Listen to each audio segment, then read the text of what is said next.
So behind me is the reservation desk, and we just booked a reservation. They were very helpful, and you could call them, but it's 50 cents per minute through my AT&T. So we called in the morning for a few minutes, and then we came down. And today is the second day, and look at my sunburn, right? So I got all sunburn and stuff.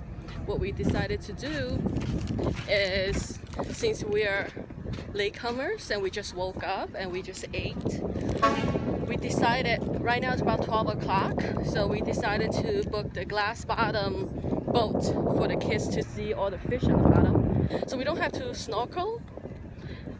The difference is, for snorkel you have to be a good swimmer, and we are not good swimmers.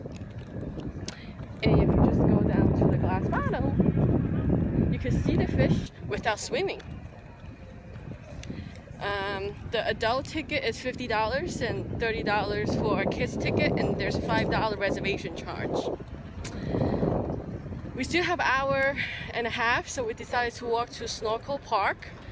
That's right down, that's the ship, and Snorkel Park is right this way. We're gonna go to Snorkel Park and take a look for maybe about half an hour, then walk back.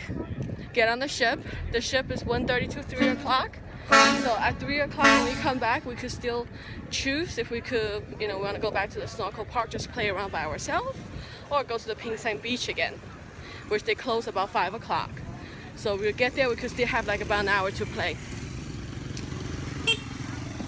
We are at the Glass Bottom tour, 1:30 to 3, an hour and a half. We are on the second floor deck and try to listen to the introduction first. Then we're going to go down to the Glass Bottom. On the way. This is your Captain Jesse. Hi. Downstairs we also have Danico helping us out. All three of us are Bermudian, so we should be able to answer any questions you can throw. I want to talk about whatever you guys want to talk about, not whatever I think is cool. So please do feel free to let me know if there's anything at all that you guys are curious about along cake. That's the way to do it here in Bermuda. They give you free samples over there, so you can try every flavor if you want. If you want something a little bit more solid to eat than rum cake, any side of the curved part. Dockyard is the point of the hook, which makes the cruise ships the bait. Just so you guys know where exactly we are on the map, right? Now from east to west, as the crow flies in a straight line, only 13 miles across.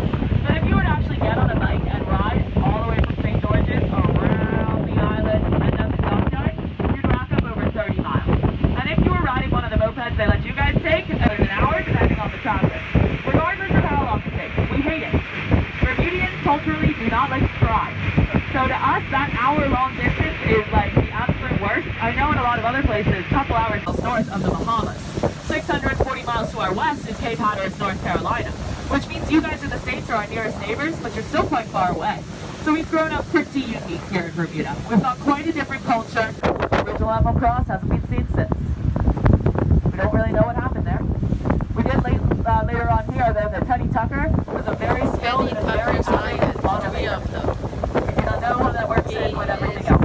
Maybe, he decided he really deserved to keep that thing. We're not sure. And he did not do that for his own benefit or even for his family's benefit. He did it for us. He says as long as these islands exist, they're going to be for the regular Bermudians out there. So we're not going to settle down in Bermuda. All the big ones we were still eating, that was our dead. We tried super hard to restore the population, guys. I've had a couple questions. Me talking about turtle soup. Unreal, look at this picture. It's beautiful, right? Oh, yeah, that's crazy. It's like a picture. There's one up on the right-hand side off the bow. One on the left-hand side in the shallows. Hey, look at the meat.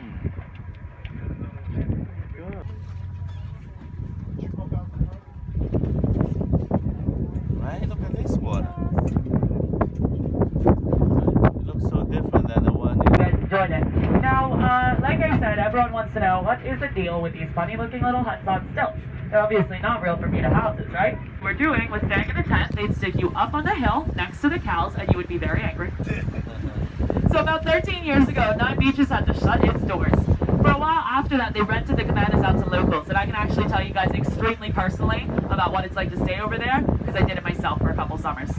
I did mention earlier that I am from St. George's. St. George's is great, but our gas here costs $8 a gallon. St. George's isn't that great. Nowhere is. I'm not making that commute every single day. On beaches, guys, and I have a lot of sympathy for the people that complained about it. They were definitely not just being obnoxious or spoiled. They were right. It's the worst. So they're saying they're going to redevelop this area of land, guys. I think that they're not going to have any luck until the cows leave. And in all honesty, the cows are never leaving. So it's kind of a confusing little situation we have here, and that is a massive shipwreck with our neighbors. Most of you are going to be able to grab a seat. I would ask, guys, your bags, they don't need a seat. So if you're... So we say our coral is the toughest stuff out there. It's not like that wussy coral in the Caribbean. Yeah. Stuff may be pretty, but it couldn't have purple or gray in color like the ones in the back panel right now. Those look like a totally different species. The only job that we could find for her was actually just to use her as a floating dormitory for Irish convicts we had imported to work on dockyard at the time. This was a job she could kind of do. We were okay with it. We were really excited about the whole idea. So what we wanted to do with her was hours, 6 pointless. They're using a shipping channel.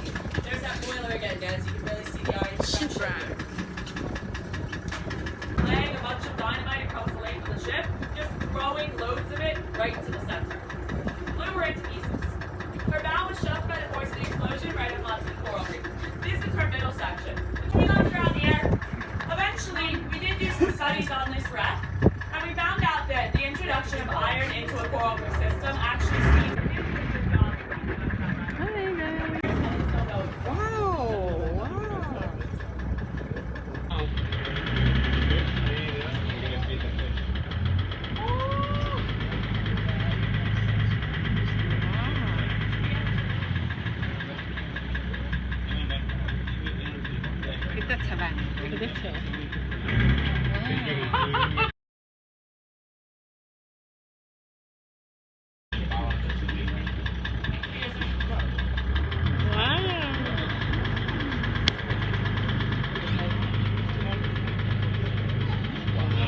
Feel the fish.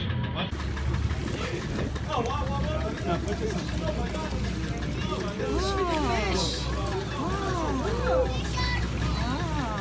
I am going to feed the fish.